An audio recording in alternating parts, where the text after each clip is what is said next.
Hi friends, ഈ കോവിഡിന്റെ പ്രതിസന്ധിയിൽ നമുക്ക് ഗ്രാമസഭകളൊന്നും ചേരാൻ കഴിഞ്ഞിട്ടില്ല. അതുകൊണ്ട് തന്നെ തദ്ദേശ സ്വയംഭരണ സ്ഥാപനങ്ങളിലൂടെ നമുക്ക് ലഭിക്കുന്ന പല ആനുകൂല്യങ്ങളെ കുറിച്ചിട്ടും നിങ്ങൾക്ക് അറിവുണ്ടാവുകയില്ല, വ്യക്തത ഉണ്ടാവുകയില്ല. ഇതുള്ള വ്യക്തിഗത ആനുകൂല്യങ്ങളും അതുപോലെ തന്നെ ഗ്രൂപ്പുകൾക്ക് കിട്ടുന്ന ആനുകൂല്യങ്ങളും കുടുംബത്തിന് മൊത്തമായിട്ട് കിട്ടുന്ന ആനുകൂല്യങ്ങളും എല്ലാം ഉണ്ട്. ഇതുള്ള ചില ആനുകൂല്യങ്ങളെ കുറിച്ചിട്ടാണ് ഈ ഒരു വീഡിയോയിൽ നിങ്ങളുമായി പങ്കുവെക്കുന്നത്. ഇത്തരത്തിലുള്ള പദ്ധതികളൊക്കെ നമ്മുടെ നാട്ടിലുണ്ട്. ഈ വിവരങ്ങളൊക്കെ നിങ്ങൾ അറിഞ്ഞിട്ടുണ്ടാകും. ചിലപ്പോൾ നിങ്ങളുടെ വാർഡ് മെമ്പറുടെ കൗൺസിലർമാർ ഇവരൊക്കെ പറഞ്ഞിട്ടുണ്ടാകും. ഇനി അത് അറിഞ്ഞിട്ടില്ലെങ്കിൽ ഉള്ള പദ്ധതികളെ കുറിച്ചൊക്കെ നിങ്ങളുടെ വാർഡ് മെമ്പർമാരോടും കൗൺസിലർമാരോടും ചോദിക്കാവുന്നതാണ്. അവർ ഇതിനെക്കുറിച്ച് പറഞ്ഞു തരും. നിങ്ങൾക്ക് അപേക്ഷിച്ചിട്ട് ഇത്തരത്തിലുള്ള ആനുകൂല്യങ്ങൾ നിങ്ങൾക്ക് കൈപ്പറ്റാവുന്നതാണ്. APL BPL വ്യത്യാസമില്ലാതെ തന്നെ ഇത്തരത്തിലുള്ള പദ്ധതികളിലേക്ക് നമുക്ക് അപേക്ഷിക്കാൻ കഴിയും. അപ്പോൾ അതേക്കുറിച്ചിട്ടാണ് പറയുന്നത്. വീഡിയോയുടെ വിശദമായ വിവരങ്ങളിലേക്ക്. ത്രിതല പഞ്ചായത്തുകളിൽ നിന്ന് വ്യക്തിഗത ആനുകൂല്യങ്ങൾക്കായി ഇപ്പോൾ അപേക്ഷ സമർപ്പിക്കാവുന്നതാണ്. ഇത്തരം അപേക്ഷകൾക്ക് അതാത് വാർഡ് മെമ്പർമാരെയാണ് സമീപിക്കേണ്ടത്. അതിൽ ഒന്നാമത്തേതായി ശാരീരിക മാനസിക വെല്ലുവിളികൾ നേരിടുന്ന വിദ്യാർത്ഥികൾക്ക് സ്കോളർഷിപ്പും ഭത്തയും നൽകുന്ന പദ്ധതി.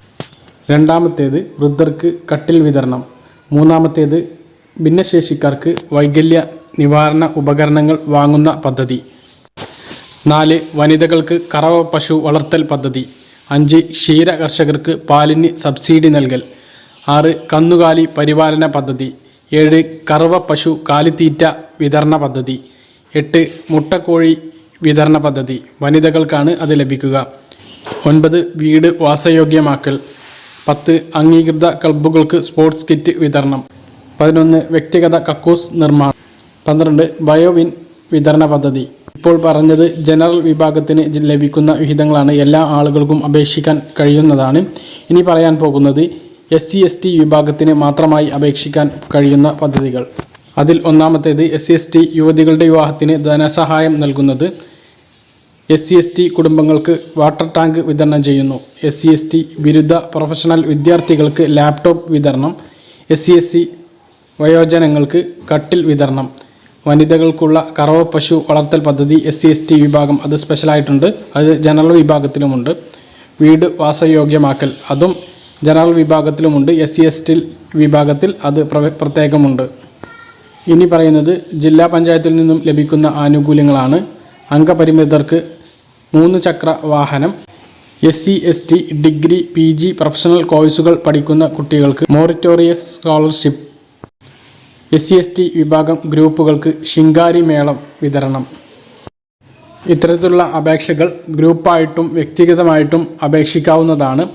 അപേക്ഷകൾ പരിഗണിക്കുന്നത് അവർക്കുള്ള മാർക്കിൻ്റെ അടിസ്ഥാനത്തിലാണ്. മാർക്ക് കണക്കാക്കുന്നത് വാർഷിക വരുമാനത്തിൻ്റെ അടിസ്ഥാനത്തിലാണ്. വാർഷിക വരുമാനം 6000 മുതൽ 10000 വരെ ആണെങ്കിൽ 10 മാർക്ക് ഉണ്ടാകും. വാർഷിക വരുമാനം 10000 മുതൽ 25000 വരെയാണെങ്കിൽ 8 മാർക്കും, 25000 മുതൽ 40000 വരെയാണെങ്കിൽ 6 മാർക്കും, 40000 മുതൽ 70000 വരെയാണെങ്കിൽ 4 മാർക്കും, 70000 മുതൽ 1 ലക്ഷം വരെയാണെങ്കിൽ 2 മാർക്കുമായിരിക്കും. കുടുംബ സാമൂഹിക പശ്ചാത്തലത്തിൻ്റെ അടിസ്ഥാനത്തിലാണ് ഈ മാർക്കുകൾ കണക്കാക്കുന്നത്. നേരത്തെ പറഞ്ഞ പോലെ വാർഷിക വരുമാനം കണക്കാക്കി പരമാവധി 10 മാർക്ക് വരെ ലഭിക്കും. അപേക്ഷക നിരാവലംബയായ വനിതയാണെങ്കിൽ 15 മാർക്കും, വിധവകൾക്ക് 10 മാർക്കും ലഭിക്കും. വികലാംഗർക്ക് 10 മാർക്ക്, അതിന് ഡോക്ടറുടെ സർട്ടിഫിക്കറ്റ് ഹാജരാക്കണം. നിത്യരോഗികളുടെ വീട്, ഇവയ്ക്ക് 10 മാർക്ക് ലഭിക്കും. അതിനും ഡോക്ടറുടെ സർട്ടിഫിക്കറ്റ് ഹാജരാക്കണം.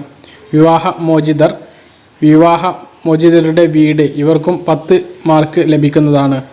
25 വയസ്സിന് മുകളിൽ വിവാഹം കഴിയാത്ത സ്ത്രീകൾ ഉണ്ടെങ്കിൽ പരമാവധി 10 മാർക്ക് വരെ ലഭിക്കും.